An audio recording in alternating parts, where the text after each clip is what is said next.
Yes, Spurs fans, how are we all doing this fine Tuesday evening? We are providing you guys your panel show, your weekly panel show, because we are playing this Thursday night. So I've moved Soren over to Tuesday. He's made the time for me. Unfortunately, Johnny is out this week. And of course, Dave is still taking care of his out lad. And then we also have Sam, who will be joining us a little bit late here. I think he's just rushing back in from work. So it should be a buzzer beater. And I imagine he'll be red faced and panting, trying to get himself back in. But we are going to be discussing a few things this evening, some of it about sort of, again, Tottenham's transfer plan or lack thereof. We are going into this preseason tour halfway across the world with only Mohamed Kudus as the brand new signing that wasn't with us last season, because I know people like to say Matisse Tell, Kevin Danzo, but let's be honest, they were pretty much already sealed up. It looked like, knowing the end of last season that they were probably going to stick around, and they were players that we had gotten quite used to, right, during that Europa League campaign. And so the only brand new one that Thomas Frank has to work with, that of course Ange Postecoglou didn't have, is Mohamed Kudus. And it seems like a similar story to what our last preseason tour was over in Asia, where we only had Lucas Bergvall and Archie Gray as the only brand new signings. And technically, they weren't even really seen as first team, straight into the first team, first 11 type of signing. So it feels like a similar story with our transfer plan this summer or lack thereof. So I want to get your thoughts in on that. We'll finally put a closing on the Morgan Gibbs White saga. We'll talk about whose fault it was. Is it Levy/Lange's? Was it Marinakis? Was it Gibbs White the whole time? I know there's actually a contingent of people who seem to think that it was Gibbs White that actually could have done a bit more. Curious what your thoughts are on that. We have so many injuries still going into this preseason, and hopefully, maybe they can, be recovered by the start of the season. But we have plenty of guys out. Whose fault is it? Is it still Ange Postecoglou's? Is it the medical staff who we've sacked again, brought in new guys, continuing to bring in new ones? Why does it keep happening that Spurs are still picking up injuries? And also, Destiny Udogie, very importantly, has picked up an injury, but there's no, backup really that you could name apart from technically Jed Spence. But in my opinion, Jed Spence also has to play as a backup or competition, as people would rather put it, for Pedro Porro. So why is it that Spurs are taking so long to address an area of need? And then if there's still time for it, we're going to be talking about our major takeaways from the preseason thus far. Just going to welcome in some people in the house, and then we'll get this show underway, and also to make the best use of Soren's time, who's given up an hour of his evening. We have Jason Scopes in the house. We have Ozzy, Coys.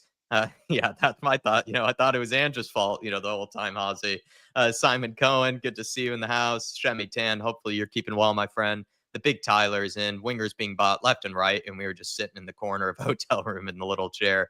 Get up and do something, Levy and Lange. Yeah, seriously, especially in Lange's case, I'm really starting to question that guy. AZ Spurs, good to see you. John the Fisherman, you absolute legend. IrishHotspur, appreciate you. Thank you for your support, as well as Polly Cooper and Limpy Down Under and Dennis Daly. Thank you guys for joining us. Smash the like button as you come in here. Feel free to give us your comments, about anything that you feel like we're not bringing up or anything you might disagree with. And for all the members after the show, when we're kind of wrapping things up, there are some, as an opportunity for you members that support the channel to give us your questions that I will answer, probably alongside Sam, because we do have to let Soren go after a hard hour, and we'll answer those questions that may be lingering after the show concludes. But Soren, let's get this underway here. First question that I have for you is just, let's put a pin in this whole Morgan Gibbs White saga. Whose fault was it for you? Why did the deal never get done? Was it Levy and Lange not meeting the supposed extra conditions of the release clause? Was it Marinakis just being a stubborn brat? Was it Gibbs White maybe not doing enough to force the move from Marinakis? Whose fault, and who would you put the most blame with for why this never got done? You know what? I don't think it's over yet.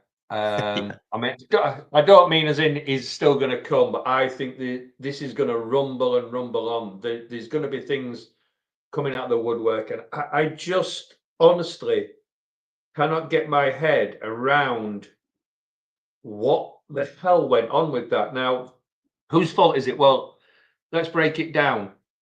Go back to prior to the signings of Kudus and what should have been Morgan Gibbs White. We were all told, and all the in the knows are telling us this, and the people who are supposed to know, Yeah. nothing to do with Levy anymore. It's all down to Vinay and Lang. And then all of a sudden, the deal hasn't been done, and it's all Levy's fault. So it's so hard to know what went on. I mean, if we did meet the release clause, then I don't understand how he's not a Tottenham player. If we agreed personal terms with him, I don't understand how he's not a Tottenham player. And look, everybody's coming out now and saying that. I mean, I've heard it all that, you know, he's been threatened and he's been this and his family's been threatened and blah, blah, blah. And, you know, you don't mess with Nottingham Forest owner. And look, I am lost for words over that, because I don't think we've ever seen anything the same as this before. I think it's just absolutely mad. And then you get that interview with him where he's declaring he's signed a new contract. Well, how uncomfortable was that? You know, Yeah. ridiculous. And what I think the biggest surprise for me is he signed a new contract, which is only basically a year extension, isn't it? So it's kind of like he's signed a new contract and he's going to be gone by next summer. I think basically all this is we'll let you go, but it's got to be a bid of probably 80, 90 million. We're not going to accept 60. Whose fault is it? If we did meet the release clause, then you've got to put it down to Nottingham Forest. Yeah. If we illegally tapped him up, then you've got to put it down to whichever one of our people did that. I mean, we don't know whether it was Levy. We don't know if it was Lange. We don't know if it was Vinay. It's obviously one of those.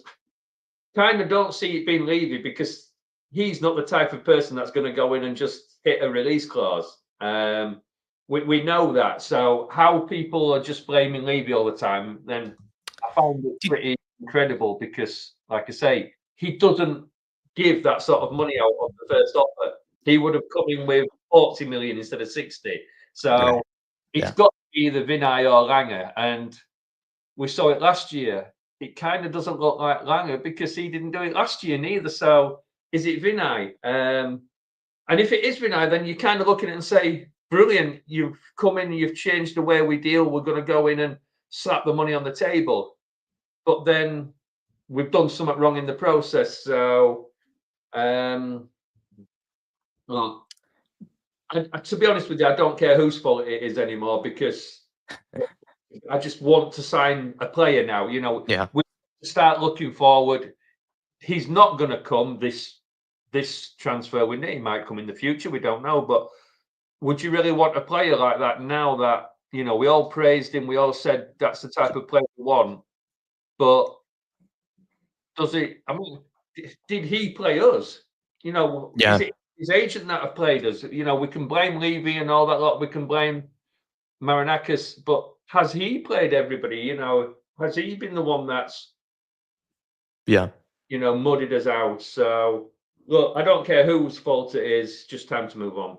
Just two quick follow-ups on what you said there. I mean, it seems like you're alluding to this isn't over, in the sense that maybe we'll hear more about a lawsuit or something coming from Spurs or with the agent or something like that. At least that's what I'm kind of guessing you were touching on there. But then what do you make of like that articles and stuff that has come out that Spurs sort of met the release clause, but they didn't meet all the conditions of the release clause? I don't know what to make of that, whether that's just some sort of revisionist, you know, kind of cover up, maybe done by Forest or by Spurs. I'm not sure which one, but that also seemed maybe a bit skeptical to me. I'm not sure how much I actually believe I mean, that. Do you believe wasn't that the whole point of the original argument from Forest, though, that we came in, we met the release clause and all the terms to it? So that's the only way that they could prove that we knew all about it. Now, if we didn't meet the exact terms, it happened too quick for there to be no negotiations to come to those terms.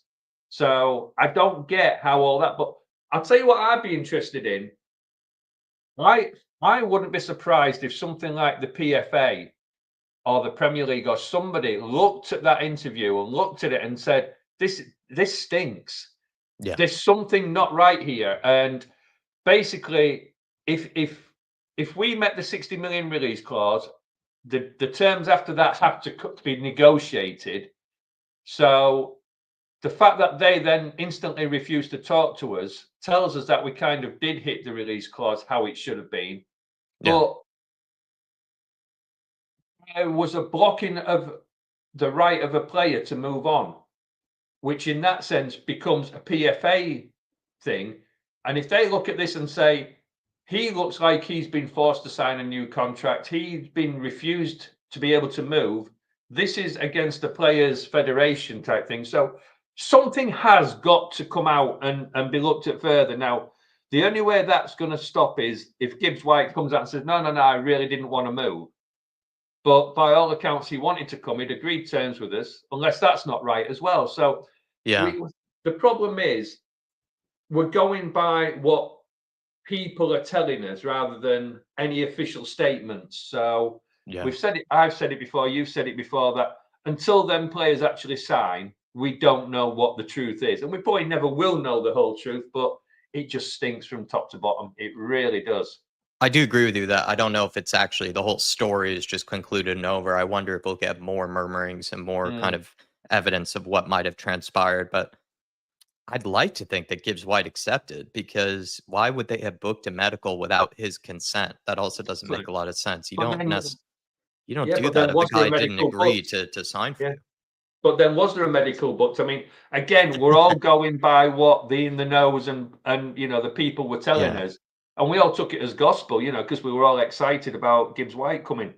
But is it gospel that there was a medical booked? We think there was. We're pretty sure there was. Well, if there was, then in theory he was coming to sign, because Yeah. as soon as that medical's done, he would have been signing his contract.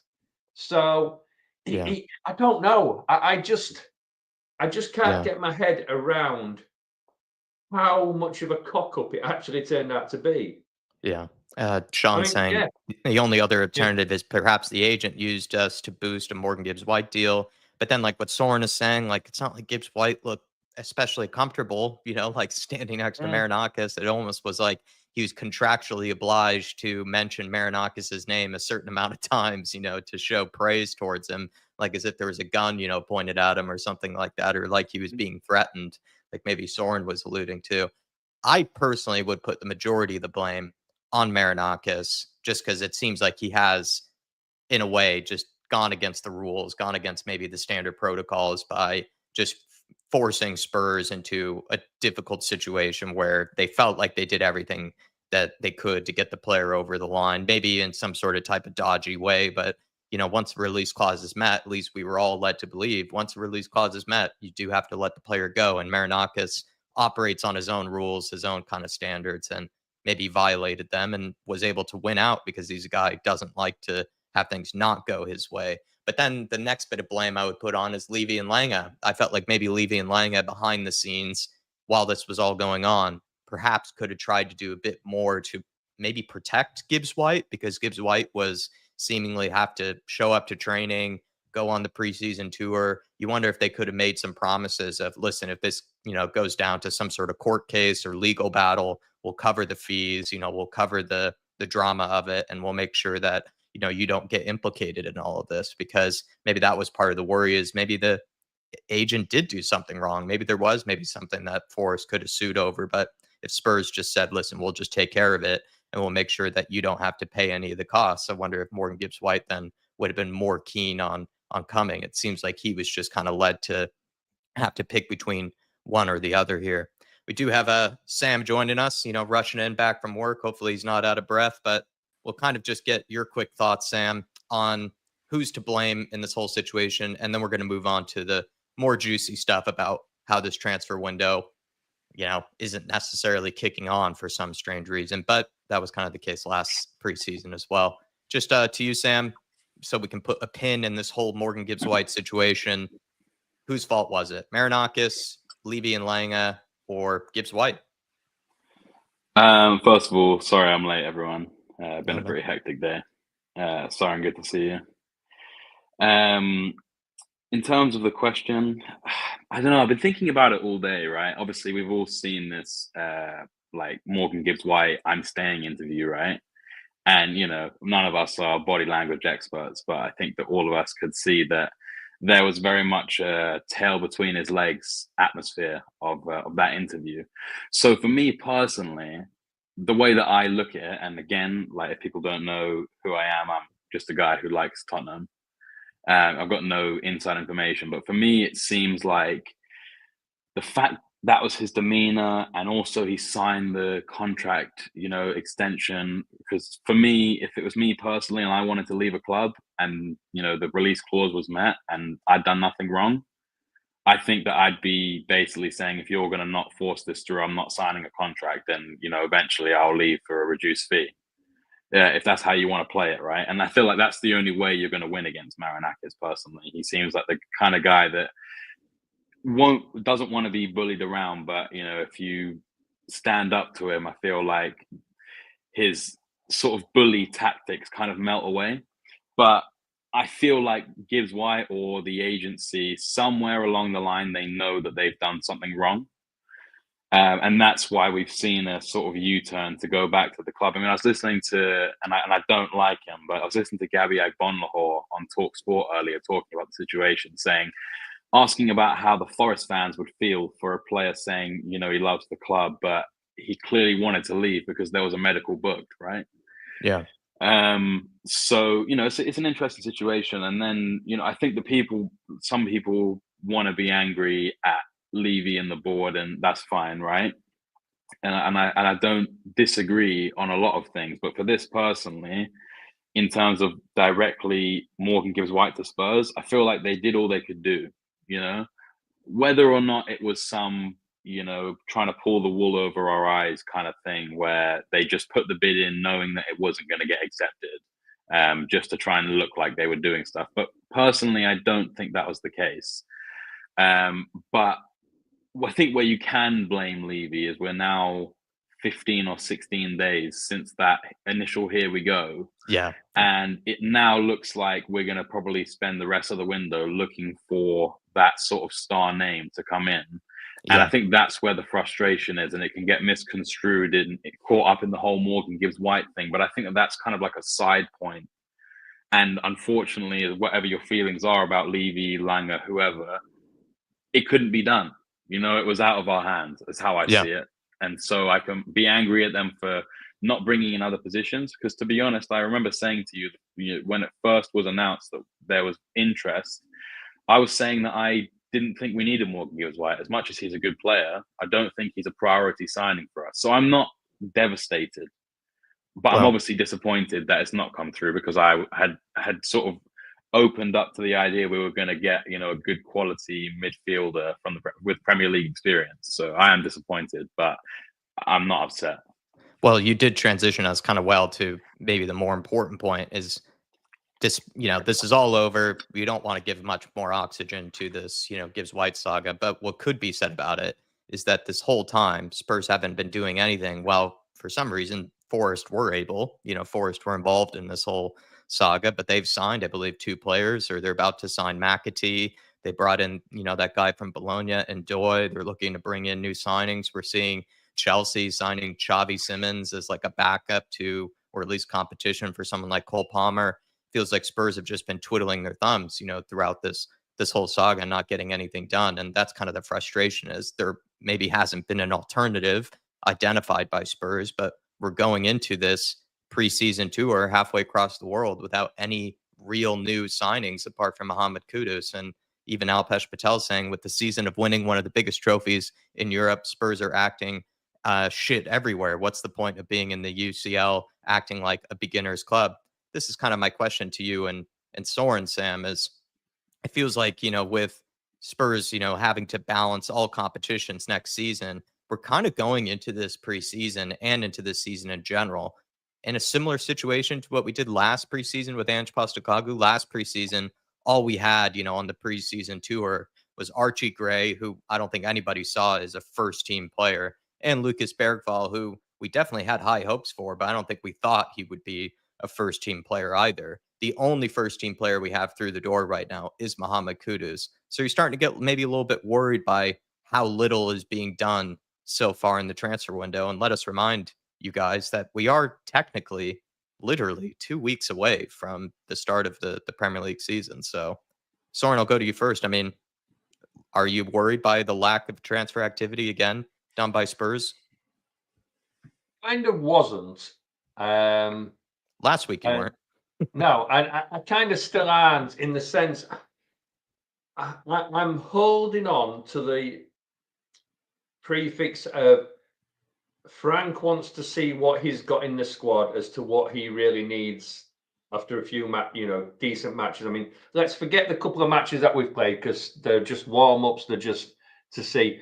That's the only sort of saving grace that I can come up with, is as much as we do want those players in, and as much as it would have been nice to get those players in before we went on pre-season tour, the fact that we've just got a new manager and he probably wants to see what he's got in the locker before he goes and buys other players, or get rid of some of the players we're not necessarily going to keep. Because, I mean, let's not forget, we have got quite a bloated squad, and we do need to get rid of some of these players before we can bring in some other players, because we're just going to have players that aren't on the rosters and things like that. But on the other side to it, it is quite alarming, the fact of that we haven't signed anybody, because you kind of think, a lot of the big players that we probably were going to sign, or we would like to sign, or whatever, are already being snapped up. And if they haven't been snapped up, other players from that team have maybe gone, which is stopping them from being sold now. Right. So it's very typically Spurs that we don't sign and too many people quick. But I really do think that the Morgan Gibbs White really shoved a spanner in the works for us. I think there was a plan going forward, and there was going to be Kudos, then Morgan Gibbs White, then one other, and then we'd sell, and then we'd buy again. And I don't know. You just kind of get the feeling that the club didn't expect it to go wrong with Morgan Gibbs White, and I don't think they had a backup plan, which is probably typically Spurs. And that's the problem. I think they were that confident of getting him, they just didn't look any further than the end of the nose. I still think we'll sign some players. I still think we'll be okay, and I just think it's probably Frank trying to settle in and see what he's got before he says what he wants. So yeah, I'm not panicking yet.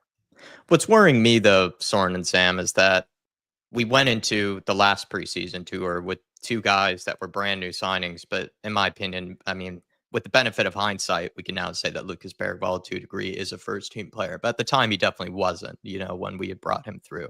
And the same thing is the case with Archie Gray. Even right now, he's still not necessarily a first-team player. So we did, in a way, hamstrung, the likes of Ange Postecoglou, where he was going into those crucial periods, having to prepare for the Europa League, Premier League, all the competitions, with no real new players to have to work with and embed. And then the guys that we did actually bring through were only brought in like days before the actual transfer window, days before the actual Premier League season began. Like Dominic Solanke, we signed a couple of days, before the first game of the season. I don't even think he had a single day of preseason training really to work with the Tottenham Hotspur squad.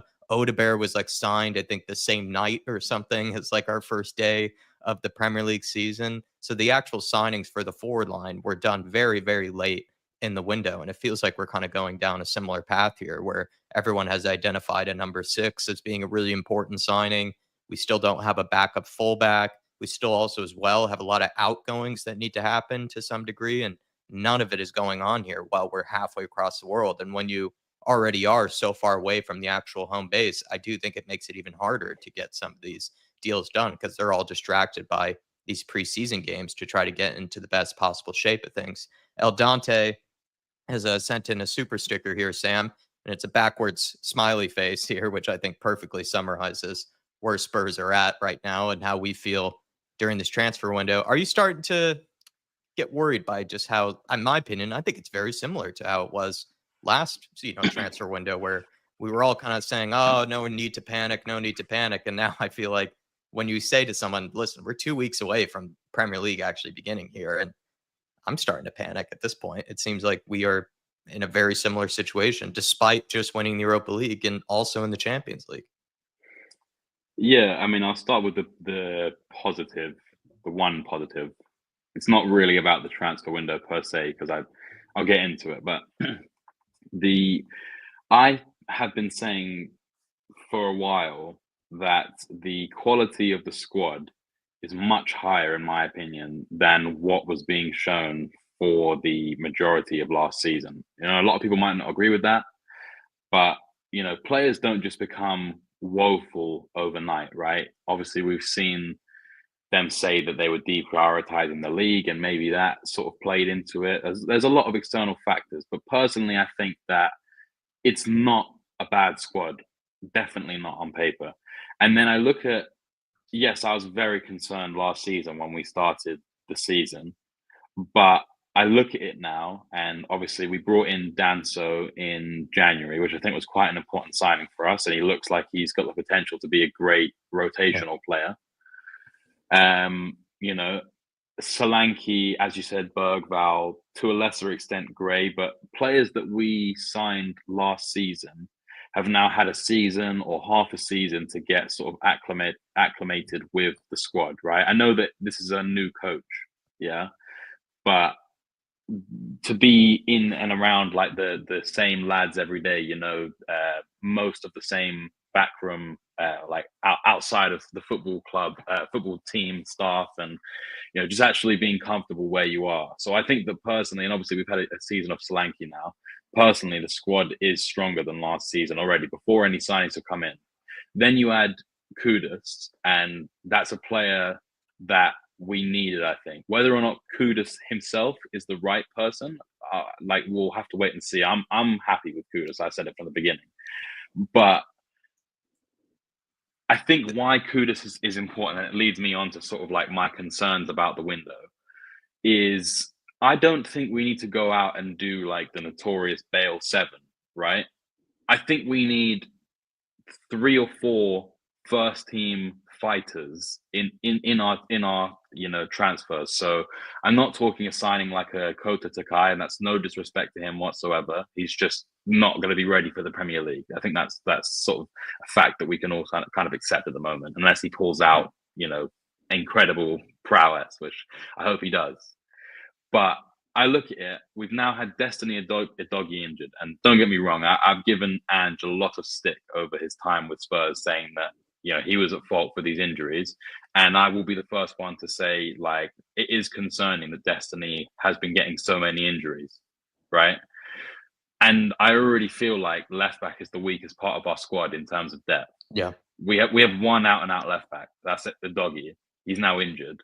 You know, so Well, that's the point, though, Sam, about this window is that I agree, there are not 7 players we need to sign, but there are obvious areas that need to be strengthened. And one of them is, of course, you know, competition for Udogie at left back. The other for me is the defensive midfield role, where Archie Gray, Basuma are the supposed backups to Bentancur, but I don't think, you know, they're necessarily good enough. And a lot of people don't even, for some reason, you know, it's their opinion, but don't even rate Bentancur as even like a good enough defensive midfielder. So there are clear areas of need, you know, that need to be addressed. I agree with you. It's not Bale 7, but there are gaping holes in this squad in terms of quality. And that's part of the reason why we finished 17th. yeah, look, 100%, and that's kind of my point. It's like I still feel like we need that 6 that everyone's been crying about for 3 years. We need a left back. We probably need another striker, and then one sort of like luxury player, and that could have maybe been Gibbs White, right? And by luxury, I just mean like a player that you don't necessarily need, but it's like a good signing for the club in general. This is exactly, we are Spurs TV. It's basically exactly what I'm saying. They don't necessarily, in my opinion, have to be Prem proven, but they need to have European experience, right? Obviously, Prem proven is ideal, but you're getting Prem tax, and if they're English, you're getting English tax on top of that. So the money's got to be found from somewhere. But the concern is that, yes, again, as we you know, my biggest fear about the Europa League final wasn't the, you know, the mocking, wasn't not winning a trophy. It was really that if we didn't win, I felt like out of the 2 clubs, the Man United brand is so big that they would have been all right. and they will be all right. And look, we've just seen them sign Mbomo and Cunha, two of our top targets. I don't know if they were the club's top targets, but definitely two of my top targets. And I'm not saying that I'm not happy with Kudus before anyone, misconstrues what I'm saying. The point is, if we had lost that, I felt like, finishing 17th, not winning anything, how is that an attractive prospect? So now I'm feeling like, yes, we finished 17th last season, but we are at a very attractive point right now. Maybe not our most attractive, like we would have been maybe under sort of peak Pochettino, but we are attractive to players right now. And there are players out there that would want to come to us. We've just got to find them. And the concern is that, as you say, it feels like typical Spurs, we had no backup plan if we didn't sign Gibbs White. Which is something that I've cursed the club about for years and years. I mean, look, we still haven't really signed a Kane replacement, and we thought we'd signed an Eriksen replacement from 6 years ago or whatever in James Maddison. And unfortunately, as much as I like Maddison, it doesn't seem to have happened. So there are clear areas that need to be addressed. And it is concerning that, we're 2 weeks from the season and maybe we'll bring in some players at the end of the season. And look, as I said, if they sign those 3 or 4 in total, including Kudus, maybe, proven players, then I'll be happy. But the concern will still be they've now got to acclimate to a new country potentially, and also a new team, a new style of play, rather than getting the luxury of playing in the preseason. We're not really behaving in the transfer market for me, Soren, like a team that has won the Europa League and is going into the Champions League season.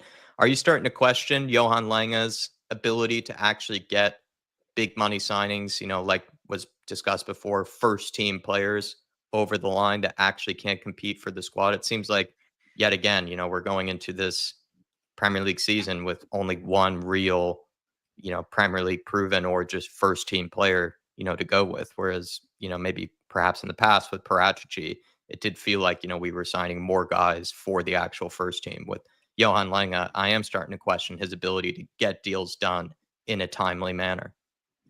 I mean, look, let's be pretty sensible here. We are not going to finish 17th again this season. And the squad that we have is a better squad than a 17th place Premiership finish. We know the reasons we finished 17th, and it wasn't as black and white, just that we gave up or we didn't do this or we weren't good enough. We were good enough. We just maybe didn't have the right manager in. We maybe just didn't go about things right. We played the wrong tactics, whatever. But the squad is better than 17th as it is now. But we definitely need those extra players. And look, I think there has been that when we looked at it last year. But then, look, let's not forget, we looked at it last year with Lange, and he got the deals done that we didn't know anything about. They just suddenly were done. So could you say they were done a bit late though? Like, because the two key ones were Dominic Solanke and Odegaard. Yeah, but the thing is, maybe that was, we got similar to what we're seeing this year in a sense that we got a couple in early, and then we tried to get rid of some players, and then we went again. And I kind of think we're all sat here saying, Lange can't get these deals over but what's to say we were actually going for him in the first place? We've seen it time and time again. Look at last year, look at this year. Oh, we're going for Eze. Eze's agreed terms. Oh, we won't pay him in this and we won't pay him that. And this is the reason he didn't come. And that's the reason. And we were never in for him in the first place. The fact that we all listen to all the in the knows and the rumours that go around. I mean, if we listened to all the rumours and believed them, we'd have signed 200 players by now.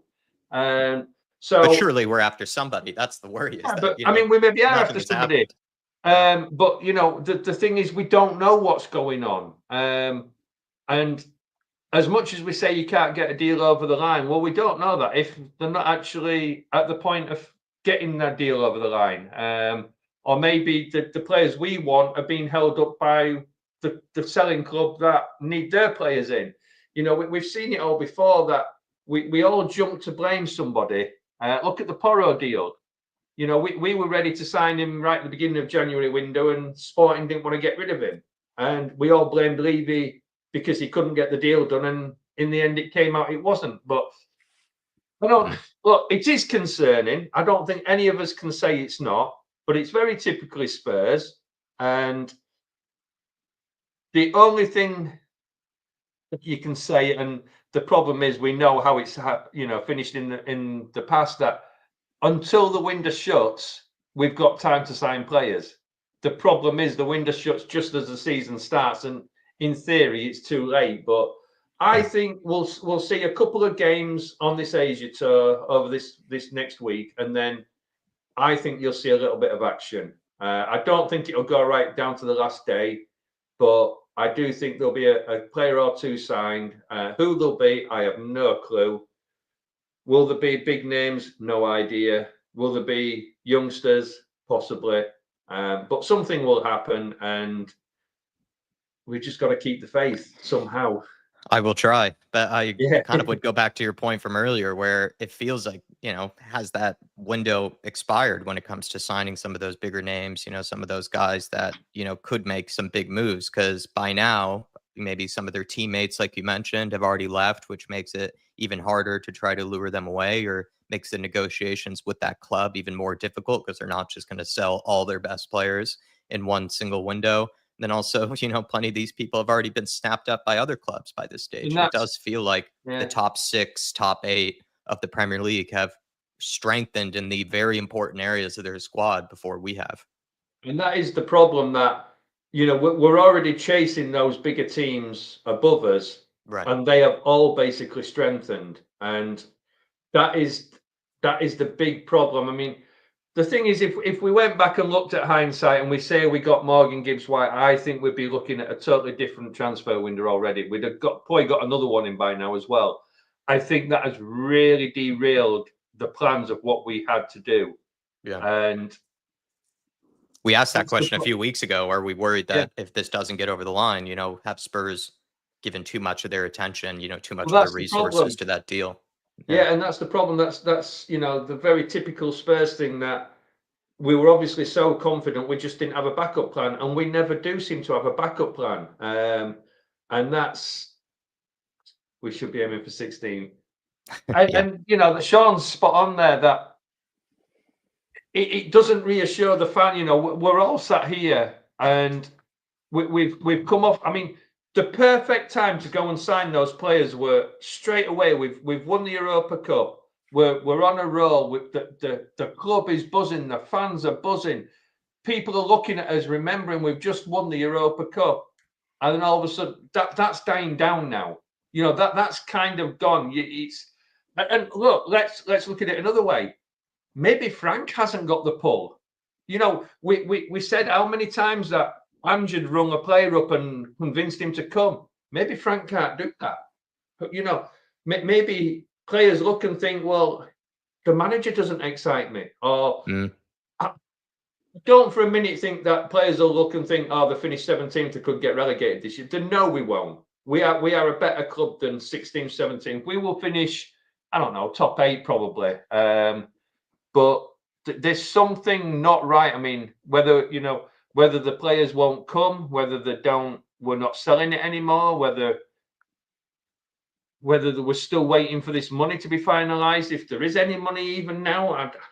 There's so many other questions behind the scenes that until the transfer window shuts, I'm still hopeful, but yeah, I think we, brought this point up, but yeah, I would reiterate it, that it looks like a lot of the other clubs that we supposedly should be competing with have gotten their big money signings over the line, and we're just the ones who technically haven't. And we're talking about real areas that we have spoken about for a while now that we need to strengthen, and especially one of them being in the midfield, and it just hasn't happened. And who really is left to go after? Tartan Spurs saying, "Big up lads, hope all is keeping well. If we sign players towards the end of the window, then it will show a lack of plan or strategy, which is a huge concern.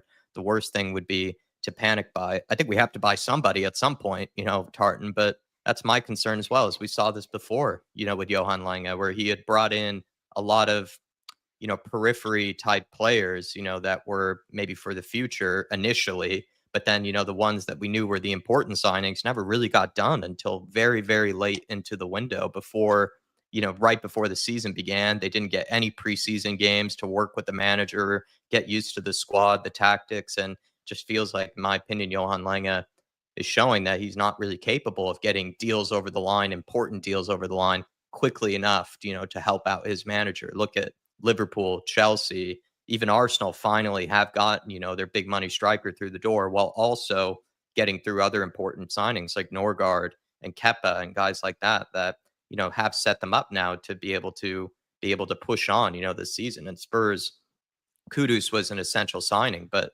apart from that, the other ones were technically part of Ange Postecoglou's squad from before. So I'm just really starting to question this guy's ability to get these big money or important deals, let's just call it that, in a timely manner. Maybe he will get them done at some point, but why is it taking so long for these deals to get over the line is my big worry. I think there's some concern where now there's a bit of like almost a cat and mouse game with potential selling clubs, knowing that we have at least 60 million to offer for a player, but whether or not we're going for the same kind of player like profile as a Gibbs White or not, they know that we've got this 60 million to go. So if they're holding out for a higher fee, that we obviously know that our club can be tight at the best of times. So if they're haggling on prices, obviously I feel like we'd see that if that was the case. But if that is the case, then I can understand why they're trying to be a little bit more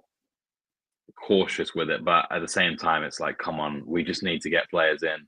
And someone said about panic buying, and it's like, we're just not the club that panic buys like a 50 million bid for Anthony Robinson, for example. We'll go out and get like, we'll panic buy Odegaard for 40 million, so yeah.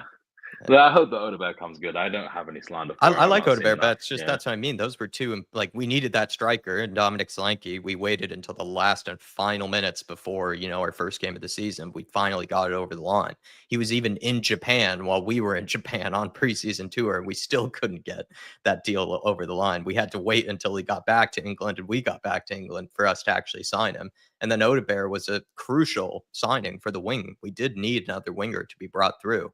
And it was one that, yes, is a good one for the future. I think has a lot of talent and ability. But again, we signed him very, very late, when you think about it. We signed him practically after, I think it was like announced the same day or something when we were playing the likes of Leicester City. At least I looked it up. He was bought on August 16th. So, which is around, I believe we play our first Premier League season game this year on August 16th. So think about the timing of that all. Yeah, I think as well with the Soderbergh thing, I think he'd already scored in the championship for Burnley by the time that we signed him. He'd already played like 1 or 2 games. I know so he was ready to begin a season with Burnley already. Yeah, and obviously, like, we were unfortunate. He was unfortunate that after 3 games he had a hamstring injury, and then he came back and basically did the same thing. So obviously, hopefully, we've now sorted out our woeful, medical department. And, I feel like, I don't know if we ever even touched on the fact that the head of whatever sports psychology or whatever went on holiday like in the middle of the crisis. Yeah, let's get on to that medical department, Sam, and I'll have you take it away, and then we'll get Soren on it as well, because I do want to make the best use of Soren's time. With more players picking up injuries, Kota Takai, brand new signing, Manar Solomon, yet again injured once he is in his Tottenham Hotspur shirt. Destiny Udogie picking up a similar injury to what he did last summer, and Dominic Solanke pulling up with a knock. And the guy that was virtually indestructible, right, before he came to Tottenham Hotspur, and Dominic Solanke almost never had any injuries until he got here. Are you starting to think that maybe the injury struggles from last season differently? How important is it that we actually sign some important players, to help, prevent maybe the impact of these injuries when they do happen? But are you starting to think a little bit differently about it all being Ange Postecoglou's fault, like it was written before? Maybe it is something deeper. Maybe there is some deeper lying issues to these injury issues. So, Sam, touch on that. Is it Ange Postecoglou's fault still? Sam? Oh, maybe we lost him. Soren, you take it away then, sir. Still Ange's fault, right? Of course it is. I mean, who else could we blame? It's his training tactics. He's pushing the players far too hard, and he's obviously somewhere in Australia, probably ringing up the club, telling them how to train at the moment. Look, we there was a certain amount of Spurs fans that said it was Ange's fault. And then you got the players and the manager came out and said he wasn't training them really the way, so it can't have been his fault. We had ex-personnel under Ange come out and say he doesn't train that way. It's a load of bollocks. I said, I think even going back to under Conte when we were saying about injuries, and I kind of said, I think there's something deeper lying here. I don't think it's just the management. I wonder if it's, we've seen it before, and I used to play semi-professional American football when I was younger, and the training pitches made a difference to certain players, how they trained and how they played. And I wonder if there's something as top of the range as it is our training facilities, you just wonder if there's something within that that's just not right for the players. I mean, it can't all be either the manager or the medical department or this or that. There's got to be something underlying somewhere that's not right. But let's just take it a step further. Let's not forget the last 2 seasons, none of our players have had a proper pre-season. They've all come from tournaments somewhere or this and that. They haven't had the full rest. Like, this is the first proper pre-season a lot of our players have had for quite a few years. So yes, we've got injuries now, but I think that's probably just some sort of fluke and the way it is. But we've revamped our medical side. We've got a new manager in. If the injuries keep coming, we've got to look further. And like I said, I just wonder if there's something within the training pitches or the facilities or something that's just not quite right. There's an Arsenal kit buried underneath the training ground, or someone's shin bone from an Arsenal player I mean, in the past is buried down. There was that rumor though, wasn't there, that when we had the stadium built, didn't somebody say a gypsy had put a hex on it or something like that, and or there was one of the builders had put a shirt under. I mean, there was all these rumors back then, but I don't know. I mean, to me, it's more than just one single thing. And like I say, when I played American football, a few of us for the certain positions got a lot of hamstrings. We moved training pitches, not through, that we had to, should I say, not through, we wondered. And all of a sudden, some of those hamstrings stopped going, and ACLs and things like that. And it just all changed to other types of injuries. And,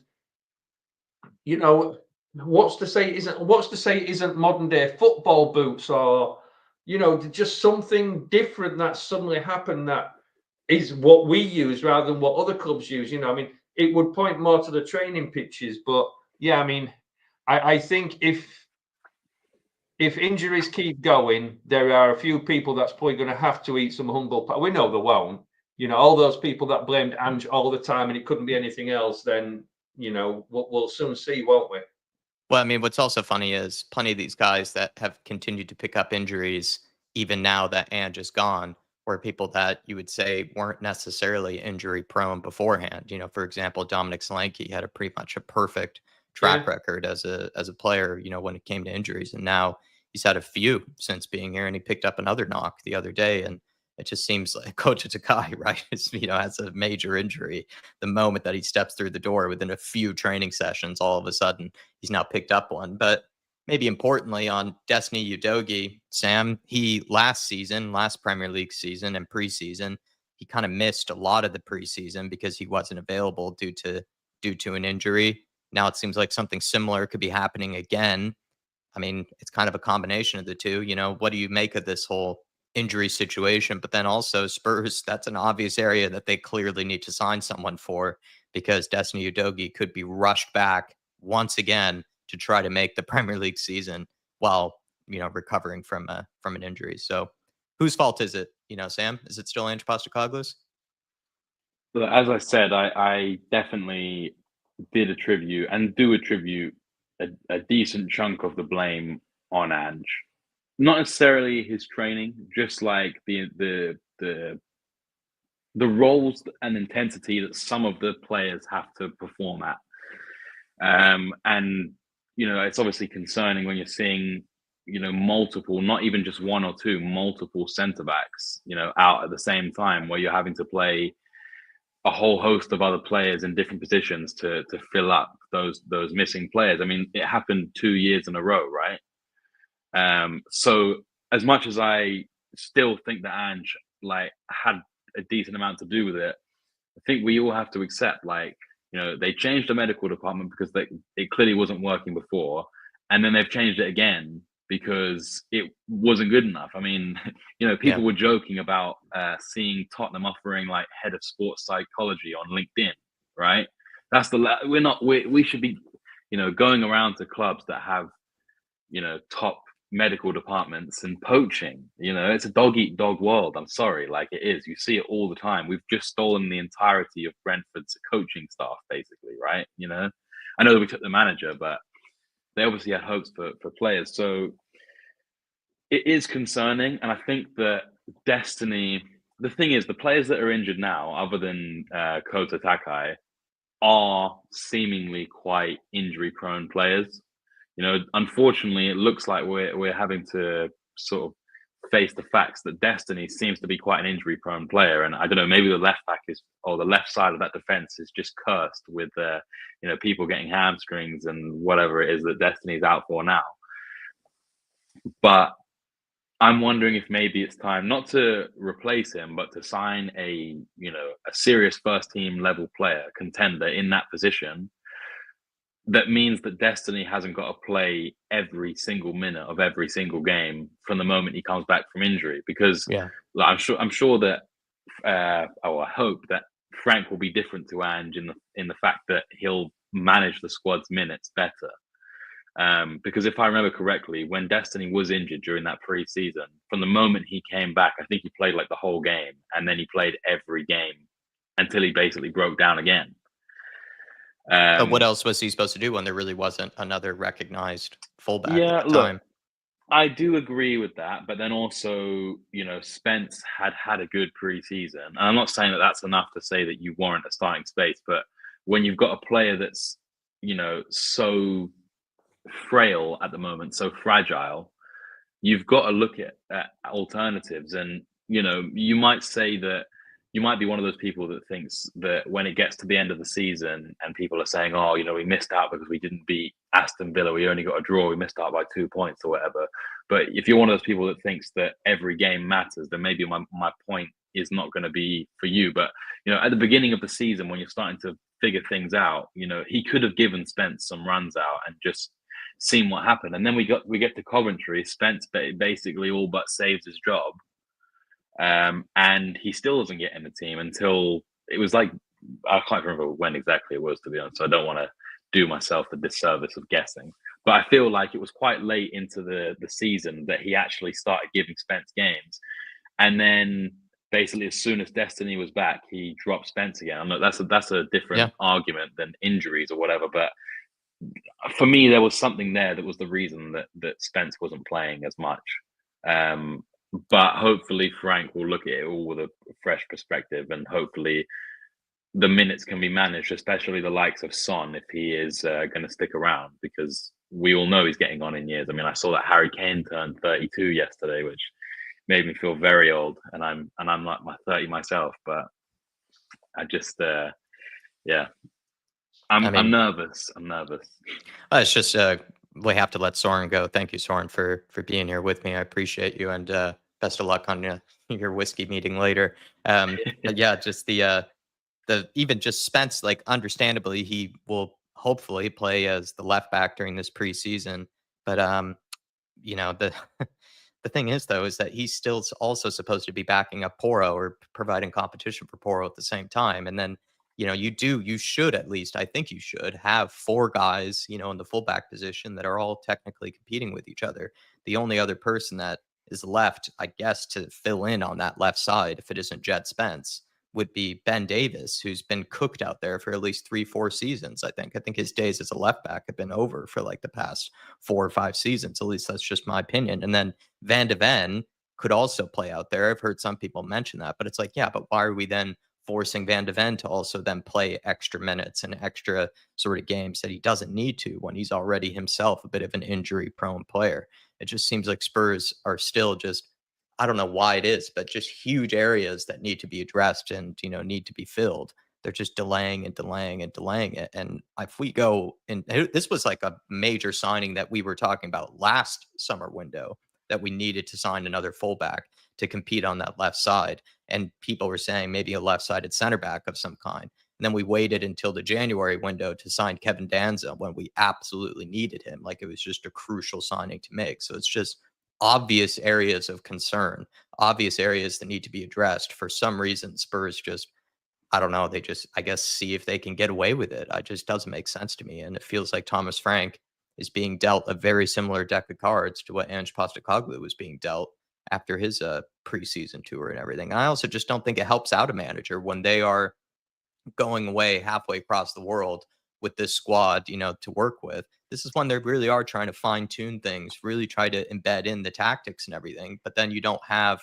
really key players in key positions to work with. Like, it's all a mystery to you about who actually will come through the door. So then you do have to start planning for, okay, who will play left back if Destiny Udogie doesn't have any real competition there? Do I just start practicing with Jed Spence, in that position? Or should I expect that fullback to come through?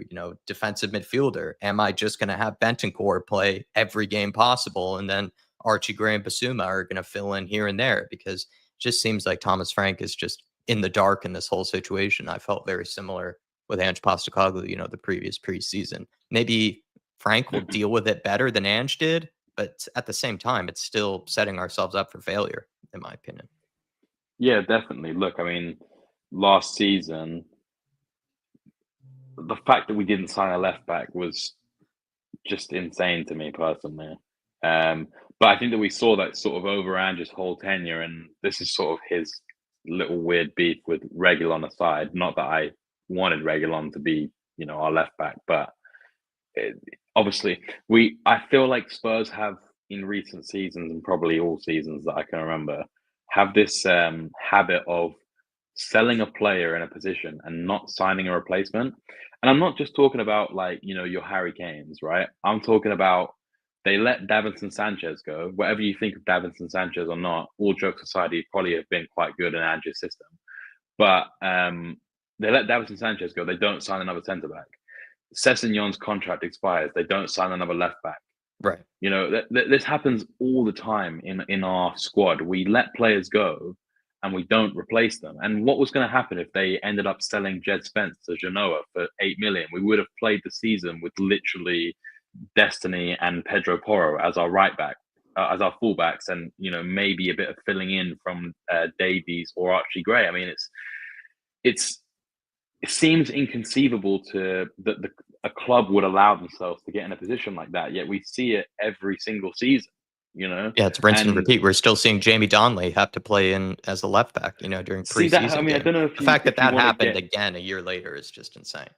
I don't know if you want to get into like the sort of any of those games, but I had like trauma flashbacks when I saw the way that it was being set up. It was like it was as you said, it was Donnelly left back, and then we were playing like a 4-4-2 with Johnson on the left and Mikey Moore up front. I was just like, what is going on? Is Thomas Frank going to rip his face off like a Scooby-Doo villain, and it's actually Ange? Well, is it? And then I was like questioning my whole, all of the arguments I've had with people and myself about Ange and his way of doing things. And I was like, it's not even his way of doing things. I think it just has to do with like the hands that they're being dealt. It's just like, it's not like they're being 100%. Given everything to work with. Like, whether you still believe Ange was good enough or not, almost in a sense doesn't matter. Like, what we can all agree with is that Frank, in my opinion, is once again being dealt like with a lot of managers of the past. They're not being given clearly all the ingredients to start off on the right foot. Like, they are starting off, in fact, on the back foot. Like, he's using preseason games that are really important to try to instill your tactics, try to get that semblance of an idea of how you want to play. And you're using Mikey Moore as a second striker, and you're forced to be using Jamie Donnelly as a left back. Like, how does that help? It certainly doesn't. It only makes things more complicated and harder to really instill what you want to do. But I mean, that was actually the final question when we were kind of wrapping up the show, and then we'll do the members' questions afterwards. But for you, Sam, like, what have been your major takeaways, from the preseason so far? Like, what have you noticed? Anything that you've been concerned by, or anything that you've seen as positives? Like, what have been maybe one or two of your big takeaways from the preseason so far? Final question. Okay, I think to summarize, I've missed a couple of halves of the one of them. I just fell asleep like at the beginning of the game and missed it. But for me, I think that we look obviously more organized defensively, and we've not conceded nearly as many chances. Although that Luton game we did concede a lot of shots, so that kind of goes against my argument. But from what I've seen, I didn't watch all the Luton game. From what I've seen, I feel like that is definitely being addressed, and I'm not obsessed with defense, but I am an admirer of a good defensive system. So for me, that's exciting, even if that makes me boring, right? But my concern is we're still not clicking up front, and we're not really creating anything. I know that Maddison's been injured, and that's obviously quite a big factor in it. And Kulusevski also is not playing, so we basically have no creative midfielder whose sole job is to sort of like create for the team. So I think that's obviously had an effect, but I am still concerned that like it basically looks like only Kudus is playing well. Because I think just the youngsters kind of, because they have something to prove. Yeah. Exactly. The youngsters actually have been pretty good. I will say that. I can't remember what the guy's name was who came on in the first friendly we played against Wickham on the left. Tynan Thompson, yeah. That's it, Thompson. I was going to say Thomas. I thought he looked really good. Not that I'm saying he should be in contention to be. But that was the case last preseason too, right? Where all the youngsters were like the best players because they have something to prove.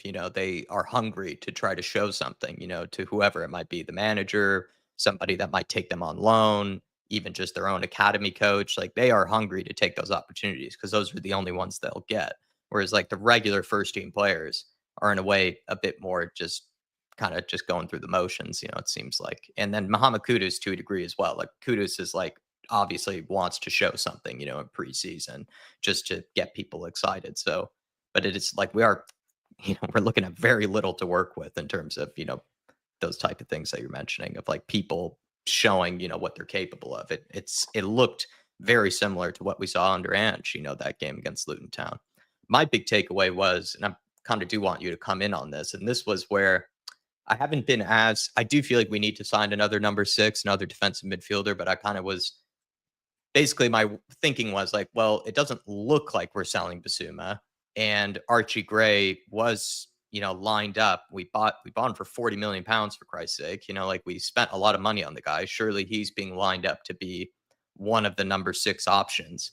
But watching that Luton Town game, both of them were dreadful, in my opinion, in midfield. Like they offered very, very little. And in my opinion, actually, the concerning bit was Archie Gray to me looked even worse than Basuma in 2 ways. I think one of the things is as a deep line playmaker, deep line midfielder, you need to be showing for the ball and be available almost at all times. Like you need to be a passing option. And Archie Gray, plenty of times in that Luton Town game, looked like he was easily marked, easily covered, was put under pressure very quickly, couldn't find spaces so that he could really get his head up. But then when he eventually at some points did receive the ball, very negative in possession, playing it sideways, backwards, 5-10 yard passes, not looking to really progress the play. And I was worried because then I'm looking at it, it's like, is Bentancur seriously going to be the only competent number 6 at all, for Frank to really pick from? Because Basuma, we know, is so hit or miss there, can have a good game, but we know that he can also have a shocker. And then Archie Gray, someone that we spent 40 million pounds on against Luton Town of all teams, like a team that you really feel like that's a game he should probably look to try to dominate a bit more in my opinion, looked even worse than Basuma did in that role. And I did say this last season too. Archie Gray he wasn't given a ton of chances, but he was given some opportunities in the midfield last season under Ange when the games didn't mean anything anymore. They were kind of games of no real pressure. Everything was focused on the Europa League. These Premier League games were almost an inconvenience. In a way, they were almost glorified friendlies, for, the Spurs team. And he also really failed, to do anything in those games either. Like, in fact, plenty of those games, I would say the same thing. Really anonymous, struggled to get onto the ball, struggled to really progress play, wasn't doing very much defensively either. And so that game, if anything, my big takeaway was against Luton Town. Spurs are desperate to try to sign another defensive midfielder of some kind that can compete with Bentancur there, because Bentancur looks good. He looks ready. Pop Matasar, Bearqual, they looked really good in their kind of box to box sort of positions there. But once we switch to the, the real competition guys, the backup guys of Basuma and Archie Gray, we looked shocking, and it looked very similar to what we looked like under Ange Postecoglou. So that was my big takeaway, was the midfield is a huge area of concern. And right now, those are the only guys Thomas Frank is working with. So he's right now having to strategize, how do I get the most out of Archie Gray? How do I get the most out of Basuma? When they, in my opinion, looked very well off it against the Luton Town team, a League One side. Yeah, look, I mean, do you think I'm going too extreme there? I'm just saying. I don't. We spent 40 million on Archie Gray, and he looked well off it, to my opinion. Yeah, and he didn't look good when he got opportunities last year. What I was going to say is, like, I worry that from this little segment, they're going to look at the Irish Hotspur as like, whoa, these guys hate Archie Gray.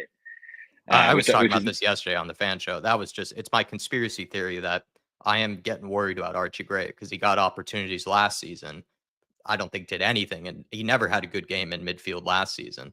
And then that game against Luton Town, I was like, okay, new manager, new season against a League One opposition. Like, surely he's going to show something. I thought he was terrible, like even worse than Basuma. I mean, I've also been saying this for quite a few months, and I think it started in the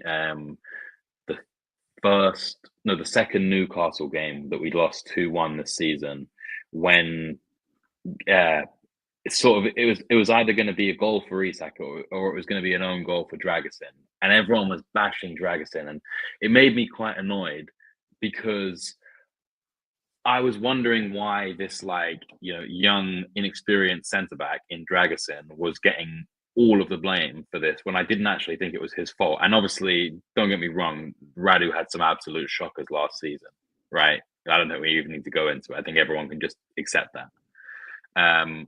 But I felt bad for him because I looked at how he was situated in the team when he came in, right? The first few games he was alongside Romero, then Romero got injured, and he was either in like a makeshift back four that had basically four of the starters missing, and he was just in there kind of having to be the senior centre back that doesn't actually know the game that he's playing in the league that he's playing, because he's still learning a new system.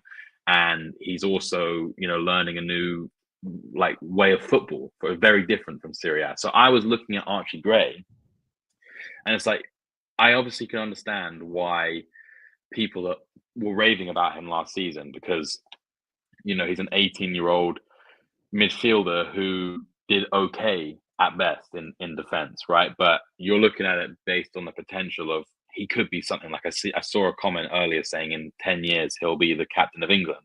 Look, hopefully he is. I want nothing but the best for our players, as long as they play for us. I want them to succeed. But with Gray, I was trying to, while you were talking, I was obviously trying to digest what you were saying and think. So maybe I didn't think too hard, but I can only really remember two moments last season where I was impressed with Gray. One of them was when he did that pirouette in the box against West Ham. He did the little quick step to the side and pirouette, and then he also got an assist. I think it was maybe against Hoffenheim in Europa League. It was against in someone against someone in the Europa League. Yeah. It was that was it. Galatasaray. Really, but those nice, were all in different positions, like center back and fullback. Yeah, look, he was playing left back in that game, I think. But he's shown glimpses, those two glimpses that I can remember, where I was like, oh, he's got something. And those maybe sustained me for quite long periods of the season where things weren't going well, because I was like, oh, he looks like a good player. He's going to be a good player. And hopefully he is, as I said. But I think he's been afforded too much, free reign from not getting criticised because he's young. And obviously I understand it. I'm not here to bash an 18-year-old who's got no Prem experience. But as you say, it is concerning when he's given moments in midfield, and he's not taking them. And also last season, I feel like he was at fault for a lot of goals that got swept under the rug. Yeah.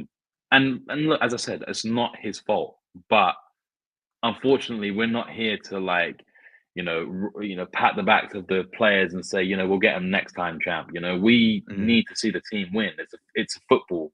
Like at the end of the day, it's not you watch it for fun, but it's so much more than that. All of us in the chat can attest that, Yeah. maybe you don't go to the extremes of, not being able to be unangry for a week after you lose the North London derby or something, but everyone is emotional about it, and so to constantly make excuses, I can understand why there are people sort of, maybe there's a rift within the fan base again after being very happy and content after winning the Europa League, and now it's like we had the Ange thing, we've had this lack of transfers, so I am definitely concerned with how the season is going to start. But yeah, that's just.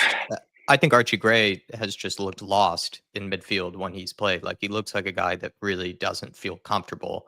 Whereas someone like Bergvall, for example, similar age, I know they play slightly different positions in the midfield, but Bergvall's made mistakes, but he is a guy who plays with a lot of confidence in midfield and definitely has taken opportunities here and there. And I even last night on the fan show compared it to even someone like Pop Matasar, right? A lot of people slate Pop Matasar, but when he was given that opportunity in midfield against AC Milan alongside Oliver Skipp, he absolutely took it and looked like a guy that knows how to run in midfield on his day. I think Archie Gray has had a fair amount of opportunities. And granted, it is Spurs, so I do feel like you only get so many opportunities to really show. It's not like you get a run of 20 games or something like that to show your stuff. You really only get so many opportunities here and there. And I feel like Archie Gray just has looked lost in almost every single one of them when he has played actually in the midfield. His better games have come from him playing a totally different position, a position that he's not technically supposed to be, kind of trained up as, which is as a center back or as a fullback. But even to your point, you don't even think he was as good as some people put him out to be in the fullback position. So that was just my major takeaway is the midfield. I mean, it is desperate for some more competition in there, desperate for more guys to, be able to compete with. Because like I said, I actually rate Bentancur as number 6. I actually think he's very good, down there. But a lot of people don't seem to feel that way. So if that's the case, Bentancur, in my opinion, looks miles better than the rest of the options. And some people don't even rate him in that position. So that's my big takeaway going into this. And also just another one I would quickly add is just going forward against Luton Town. It was a very similar story to what we saw under Ange, where like it just looked like we just struggle to create anything when we get into the opposition half. It's just very, very dull with very little actual quality, from anyone apart from maybe Muhammad Kudus. Like Johnson tried, but it's all huffing and puffing with no real kind of end product, that he can actually provide. And, the likes of Tell, similar story, just wasn't really able to do very much. And Mikey Moore just doesn't look ready yet. So it's just, you start to really question, Spurs going forward. And even in the Wickham game, like Richarlison was given a fair amount of chances, I thought, in that game and wasn't able to take really any of them going forward. And Odegaard, I thought, looked like our best player, but he still is Odegaard. He still looks very raw to some extent. And it just seems like we're going into this campaign with very similar sort of things to say, like we did with Ange Postecoglou's team. And quickly to Marcelo's point, saying I thought Basuma was worse, just got more of the ball. I think they were both terrible. So that's kind of my point. I don't think you're really talking about two guys that just, in my opinion, really did very little. And my thing is that as a midfielder, that is part of it, to get more of the ball. Like, you're the one to actually try to get the ball off the center backs to try to make something happen. And my worry with Archie Gray is that it felt like he was kind of hiding, or he was being very easily marked. It was one or the other. Either he didn't want to show for the ball, or he was struggling to find the space to get onto the ball. And I think that's just bad in itself. He was giving me Harry Winks vibes, of the past, where Harry Winks would kind of do that. He'd be a guy that struggled, it felt like, to really get a ton of touches. And then when he did actually get on the ball, it was usually just a 5-10 yard sideways pass or backwards pass that forced someone else that isn't a midfielder to make the difficult pass to try to get out from the back line to get a move started. And that's where just my little rant, on kind of what I've seen so far. No, I'm with you. Season. I just wanted to say, just very quickly, doesn't actually need a response to it. just about how I see Bentancur. I think that Bentancur is a very good midfielder, right? All-round midfielder. I don't think he's elite, but potentially could. He's still, he's not that old. He's still got time to sort of progress into that elite bracket. Whether or not he will, that's another question. That's not, yeah, exactly. But Yeah. is he a very good 6? In my opinion, no. I think he's a good 6, but I feel like we need a very good 6, Yeah. know? And my concern with, people saying that they want Douglas Luiz, and don't get me wrong, like I'd love Douglas Luiz, right? But I think that Douglas Luiz will be too similar in terms of profile to Bentancur. And I understand people saying about Palhinha that he's, maybe not the most graceful on the ball and doesn't, have the best distribution or whatever. But he, as I sort of said with one of my earlier points in the show, like we need very specific things now. We don't necessarily need just a broad blanket of players coming in. We need players that fit a specific thing. And so for me, I look at Palhinha kind of how I look at Kudus. We needed Kudus because we had no one who could dribble and take on their players and get shots off by making the space for themselves. And I don't feel like we have anyone in the team other than Romero, who's not a 6, who just throws themselves full-blooded into tackles, but is a good enough tackler to get away with it. Don't get me wrong. There was times when Palhinha was playing for Fulham that I wanted to literally go and break his leg myself because he was getting like 100 yellow card fouls just being let go by and then being booked in like the 90th minute. Yeah. But that's the kind of thing that we need, someone who understands the dark arts of the midfield and knows how to get away with the stuff, and I think that he could be a top player for us given a specific role in the team. Whether or not he played every single game or not is a different story, but we do need something like that personally. And also, before I pass on, if Dave's listening, I want to say big up to him. Hope he's well. I hope his old man's all right. At this point, Sam, we're reaching that stage once again. It feels like as a Spurs fan, where we're reaching so late into the window that you start to kind of say like, well, I'll kind of just take anyone, at this point, and it feels like very similar story to before. Let's go to the members. I'm only seeing one member's comment, Artist Tees. I'm glad that we were able to get it through this time. But again, everybody do look out for it. I did about 30 minutes before the show. It is a perk that you guys get for all of these panel shows for afterwards, where we do try to answer your guys' questions, anything that we might not have touched on or things that you'd like for us to maybe touch on further. Unfortunately, Dave is not around for this one, Artist T, but he's saying would love to hear what Dave thinks. I know he's preoccupied, but is it possible? Sadly not. He will be back for the watch along. He did confirm that. Where did you get your happy clapper drugs from? I wish I had, they're all natural, unfortunately, Artist T, but at some point, maybe I will need something maybe more synthetic. But he's saying, you said you'll be happy clapping all year. Be prepared for us to lose 7-0 to PSG and Burnley game week 1. You're going to need an extra supply, of course, in true Tottenham fashion. We're going to beat Man City the following week. Yeah, I could see it going down that way. I would be really disappointed if we lost to Burnley because I personally don't really rate Scott Parker actually as a manager. I feel like we should be able to get past him because the fact that he complained about that Bournemouth team that he brought up from the Championship to the Premier League after they had lost something like, wasn't it like 9-0 or something to Liverpool? And he complained about the squad, complained about the team, complained about, the players that he had available. That same team, Gary O'Neill finished like 15th or 14th or something with, took over, with no new signings of any kind. And then actually ended up getting sacked for it still. But then Iraola then took on that squad and did quite well with it, the next season. So I really hope that we can embarrass the likes of Scott Parker, even though I know he did play for us in the past. I did find it a bit rich with how much he was complaining about that team, only for that team to do so well in the Premier League after he had left. Dave and I's prediction was right. It seems Frank was mainly brought in to work with what we have. Chances are we might not be getting more players. We did talk about that in the past, Sam. What do you make of that? That Thomas Frank, in a way, was probably bought and brought in because he might not necessarily demand, the highest caliber players like maybe Ange Postecoglou might have, or, going in the past, Antonio Conte, Jose Mourinho, these sort of types of managers. Thomas Frank will work with what he has and will find solutions with what he has. That was the case at Brentford. He's working with a lot of guys that some are very talented, but some are not very talented. Some are just kind of your average Premier League, if not lower than Premier League standard. But he was able to make them look maybe much better than what they actually were. So do you think that was part of the reason why Spurs brought him in? Is that if he is given a bad deck of cards to work with, he'll actually find a way to still get some results?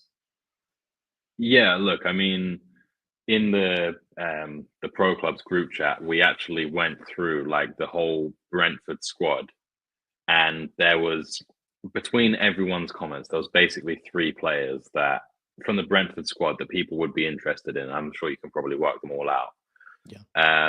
And there's a couple other players that you were like, oh, they're a decent little player, but you wouldn't want them to come, right? I think we were discussing it because we were thinking about what kind of players Frank could potentially bring over.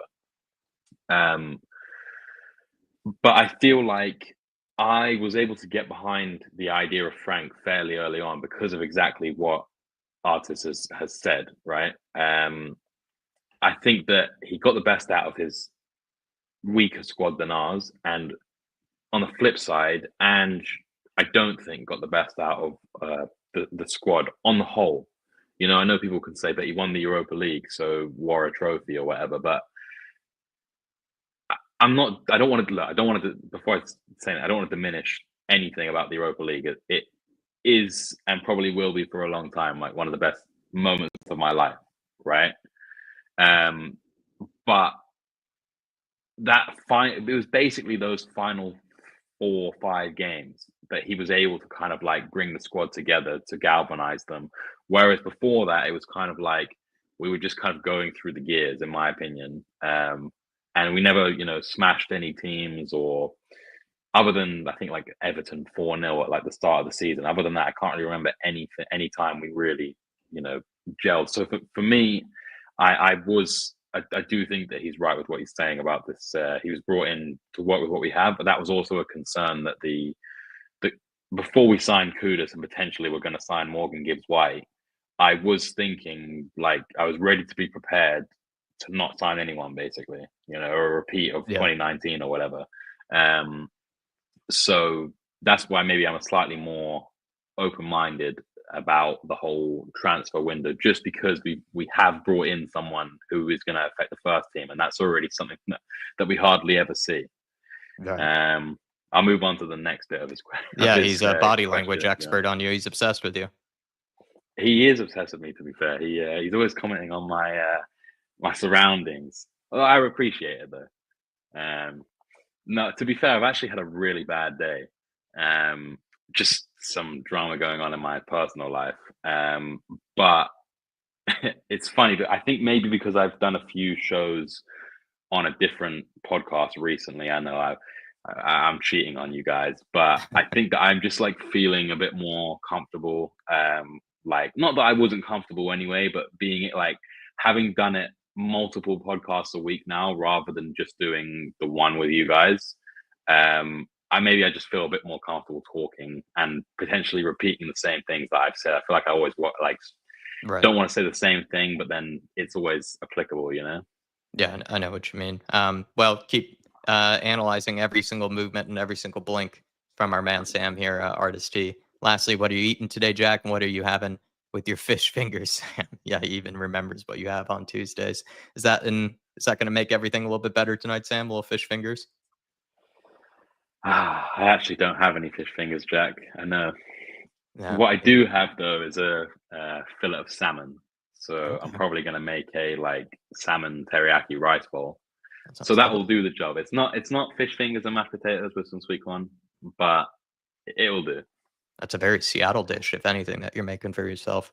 What am I having today? I'm having not too much, actually. I had a big meal last night, so I'm just going to have a very, very nice packet of sort of like udon kind of noodle soup kind of thing. It was like not instant ramen, but kind of something that's like, of the slightly nicer kind, but not having too much to eat today since I had a lot to eat yesterday, Artist T. But thank you for the support, man. Thanks for being in here with us. And then Paul Markey, as we're wrapping up, I really do appreciate the support, saying Lange's plan should be an exit one and take Johnson along with him. His only contribution was Bergvall, the rest on Paratici's coattails. We touched a bit on Johan Lange.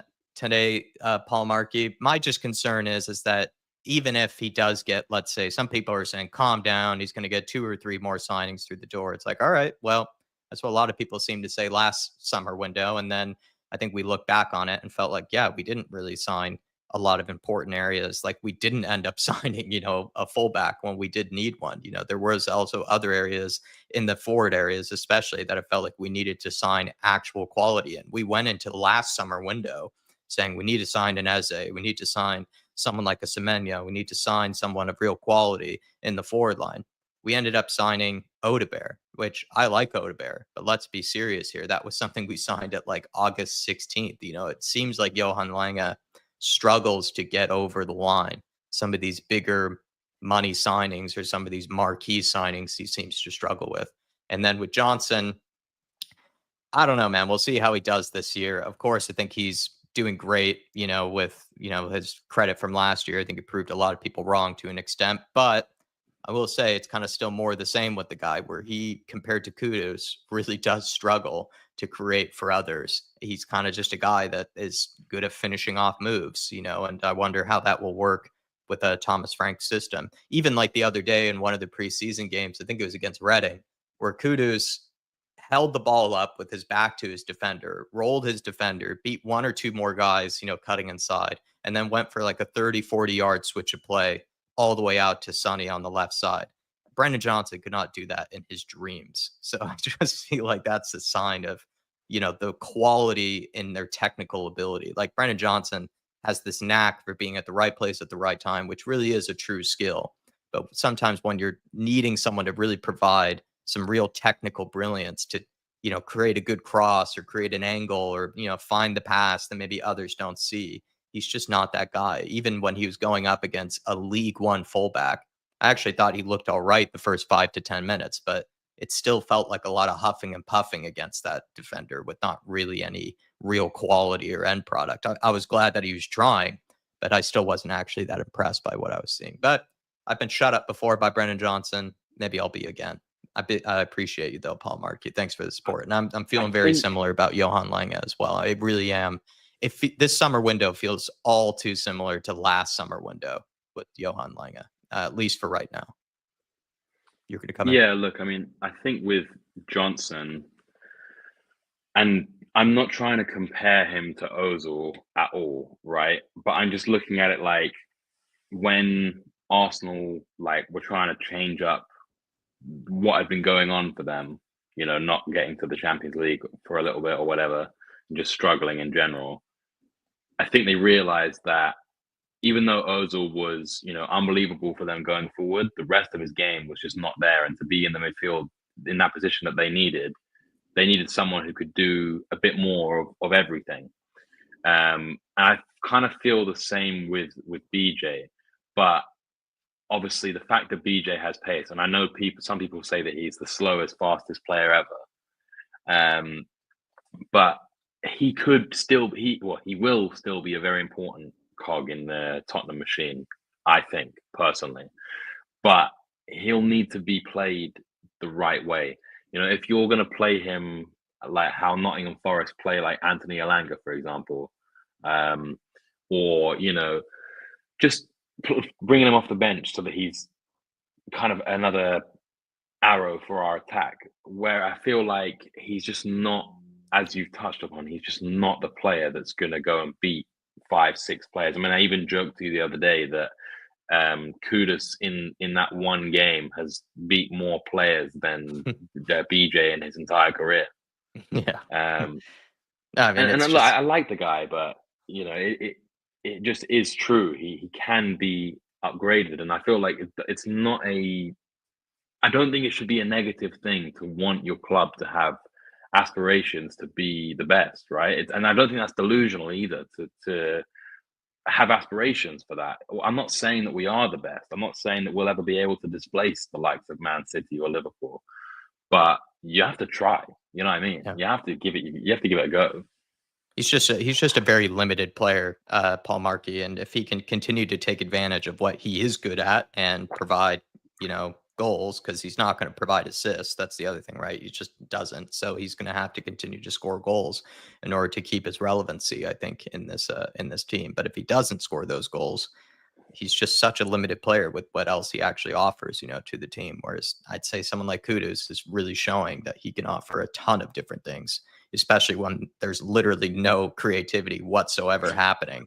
Kudus is a guy that seems like he could just sort of do something all on his own, where I've never said that about Johnson. I've never seen Johnson take on one or two of his, defenders and then just fire a shot in from outside the box, and score a goal. Like, he's just never done that. And I question, if he ever will be able to do that. I think he's just a very limited player, whereas Kudus, you can see, has more of that maverick type of ability in him. But like I said, Johnson shut us up in the past, so we'll see if he can do it again.